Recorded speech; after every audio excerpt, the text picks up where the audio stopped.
વડોદરા શહેરની જાણીતી એમએસ યુનિવર્સિટીમાં બીઈ ટેકનોલોજીમાં અભ્યાસ કરતા વિદ્યાર્થીએ આપઘાત કરી જીવન ટૂંકાવી લીધું છે.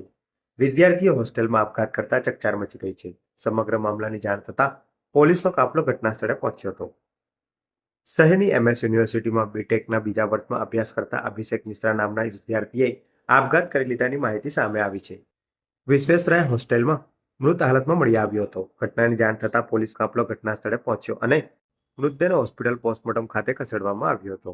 મળતી માહિતી મુજબ અભિષેક મૂળ જમ્મુ કાશ્મીરનો રહેવાસી છે અને વડોદરા અભ્યાસ માટે આવ્યો હતો. મૃતક વિદ્યાર્થીના પરિવારને ઘટના અંગે જાણ કરવામાં આવી છે. હાલ પોલીસે વિદ્યાર્થી વિશે હોસ્ટેલના વોર્ડન તેમજ તેની સાથે અભ્યાસ કરતા વિદ્યાર્થીઓ અને મિત્રોનું નિવેદન લઈને તપાસ હાથ ધરી છે. હોસ્ટેલના રૂમની પણ તપાસ હાથ ધરવામાં આવી છે, જેથી વિદ્યાર્થીએ કોઈ સુસાઇડ નોટ લખી છે કે કેમ તે વિશે માહિતી મળી શકે. નોંધનીય છે કે હજુ સુધી વિદ્યાર્થી આપઘાતનો પ્રયાસ કેમ કર્યો તે વિશે કોઈ નક્કર માહિતી સામે આવી નથી.